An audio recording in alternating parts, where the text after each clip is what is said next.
when Daniel Negreanu bets here, the old man has his hand very, very far deep in the cookie jar, trying to get the last cookie. He's not afraid to go for it. And, well, let's see how it turns out. Hello everyone, I'm Jonathan Little for PokerCoaching.com, and today we have another hand from the 200-400 High Stakes Heads Up battle between Doug Polk and Daniel Negreanu. It's been a back and forth match. Currently, Doug Polk has a little bit of a lead, but, you know, that could change on any individual day. So, let's take a look at this hand where Negreanu gets his hand caught in the cookie jar a little bit. Doug Polk raises it up with the Queen 6 of Hearts, which is perfectly fine and standard. And then Negreanu elects to 3-bet, re-raise, with Jack 4 suited. How do we feel about that? Well, if we take a look at this, we actually have Jack 4 suited calling 100% of the time. I'm sure if we ran this simulation for billions and billions of iterations, maybe Jack 4 suited becomes like a 5% 3-bet or a 10% 3-bet. So I'm not going to say his 3-bet is necessarily incredibly out of line. But it is a very, very low frequency play. Okay, back around to Doug Polk. He makes the very easy call. As we see here, when you get 3-bet, Queen 6 suited is a call 96% of the time, and the other 4% of the time you like to 3-bet it. So this is a spot where both players have played pretty standardly pre-flop. If you want access to these pre-flop charts for free, go to pokercoaching.com/HUNL to get them. They're just available right there for you. All right. We go to the flop. Flop comes King 2-2, 2 hearts. Daniel Negreanu has the Jack 4 of clubs.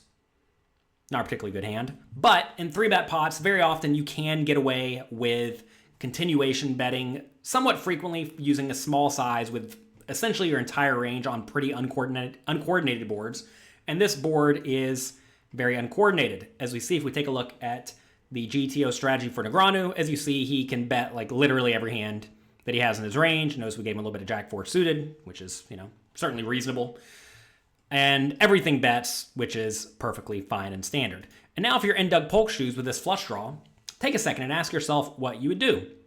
Well, in general, this is a spot where you don't want to raise often at all. It's very easy for Negreanu to have lots of nut hands here, right? He can easily have ace-king, king-queen, aces, kings, ace-2 suited, right? So he has a lot of pretty great hands here, and you're facing a small bet in position. When you're in position, you don't really want to mess this up by raising, because notice if Doug Polk raises here to, let's say, 6,000, and then Negreanu re-raises to 18,000 or 20,000 or all in, whatever, that's terrible for your flush draw because you could be against a better draw and you could be against a hand like a king that has you in bad shape, right?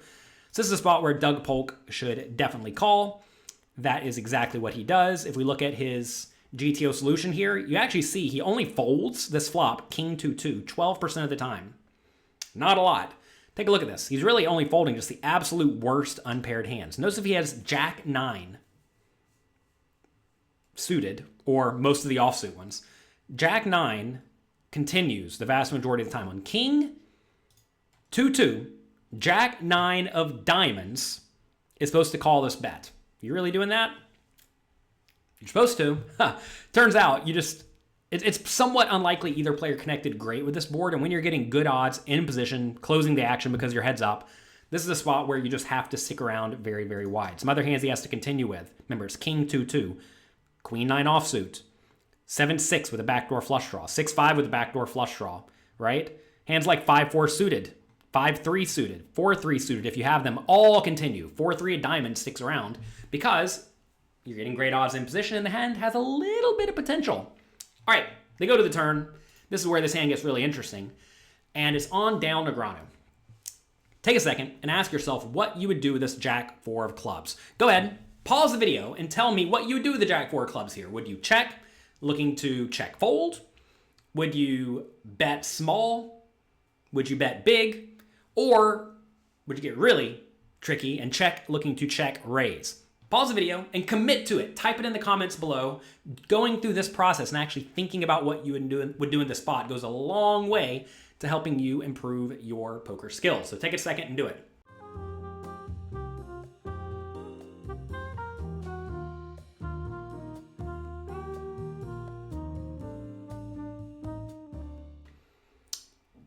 Okay, did you do it? You're back?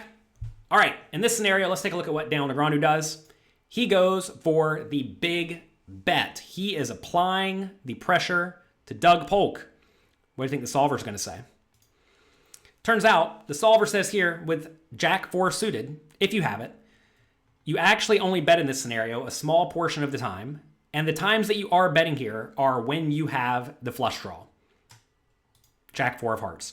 All the other Jack 4s in this scenario just check and check fold. They don't get fancy. They don't get tricky. This hand is a hand that has basically no equity, and you just don't want to be running very many completely no equity bluffs on the turn. And in this scenario, we see that actually Negreanu is doing a whole lot of checking, 75% of the time. And that may be a little bit surprising because normally in a full ring game, if you're playing a tournament or cash game or whatever, if you 3-bet pre-flop and bet the flop and get called, if the turn's an ace, that's actually really good for your range. But that's not necessarily the case heads up because Doug Polk would call the pre-flop 3-bet with all of his ace-x, right? Let's just go back to this. The vast majority of the ace-x sticks around, right? As we see, all the suited aces, most of the offsuit aces are sticking around against the 3-bet. And he's going to call the flop with all of those, right? So it turns out that, take a look at the ace-x in Negreanu's range. It's certainly some, but it's not a ton. And Doug Polk has a lot of those in his range, which means that when the ace comes, it actually gives Doug Polk a little bit of a range advantage. This is very different than if you're playing normally, where the turned ace is usually very good for whoever bet the flop because usually they're betting with a lot of their best hands, a lot of their ace highs, etc. And that ace often connects with that player. So a somewhat unique scenario to heads up. As we can see in this scenario, Negreanu is really only betting his best aces, some flush draws, usually these weaker flush draws that can't profitably check call. Remember the board's king, king, 2, ace, right? And then he's betting these gut shots. So if he does have 5-3, 5-4, 4-3, basically all of those bet. And if he has a 2, he's betting those the majority of the time. Kind of interesting to see ace-2 and king-2 check. So is this just because they're the super nuts here, right? No need to... well, there's certainly reason to bet to get money in the pot, but it's also very nice to check to protect your checking range. Also notice pocket kings checks, pocket aces check every single time, because in that scenario, it's pretty hard for Doug Polk to have anything, and you really want him to stick around in the pot, right? Notice Jack 10 is betting. This is the worst high card gut shot. Notice king, queen, king, jack. I'm sorry, queen, jack, and queen 10 do a lot of checking, right? But as we see in this scenario, Jack 4 suited, if you have it and it's not a flush draw, you check. So, when Daniel Negreanu bets here, the old man has his hand very, very far deep in the cookie jar, trying to get the last cookie. He's not afraid to go for it. And, well, let's see how it turns out. Doug Polk with his flush draw is an easy call. This is a scenario, again, where Negreanu, when he is betting, he should be quite polarized, right? I just showed you should have a whole lot of ace-x, which crushes the queen and it's not going to fold. And he should have a whole lot of junky draws that the queen high actually beats. So kind of a neat scenario where this queen's actually in okay shape, and he has a flush draw, and he's in position. So easy call for Doug Polk at this point. Notice queen 6 suited never raises. All of these continues here just with flush draws, right? So this is a spot where pretty standard scenario to raise very, very infrequently, as we see really only like ace queen and ace jack opt to raise sometimes. But if you wanted to just like never raise in this spot, it's probably acceptable. Notice still, though, a whole lot of calls. Like if Doug Polk does have queen 10 or queen jack for just a gut shot, he should stick around. If he has pocket 7s for a bad pair, he should stick around some portion of the time. That said, all these hands are folding some portion of the time too. So, but like I said, this is a neat spot where notice all these aces in Doug Polk's range, right? That Negreanu does not have. These aces actually make up a large portion of his range, and he has a lot of kings in his range too. So this is a spot where Doug Polk actually has the range advantage. So Negreanu has to be very careful betting. And whenever you do have to be very, very careful betting in spots like that, you usually want to be betting just your absolute best hands, usually like the best top pairs and better, as we saw, and then your draws that have a lot of equity. You can't get away with betting these low equity, junky draws like Negreanu's doing here, unless, of course, you're doing it exploitatively because you think your opponent is going to fold way too often. Interestingly enough, I wonder what would have happened on this river if the river was not the flush card. I have to imagine Negreanu's going to bet, Polk's going to fold, and they move on to the next hand. But this time the 4 comes. This is an interesting scenario where if we look at the solver, Negreanu should never have Jack 4 here, but if by some chance he sporadically had it, he probably should turn it into a bluff, because notice here, once he gets to the river, his range is actually really, really strong, right? Because he has a whole lot of strong aces, and he also has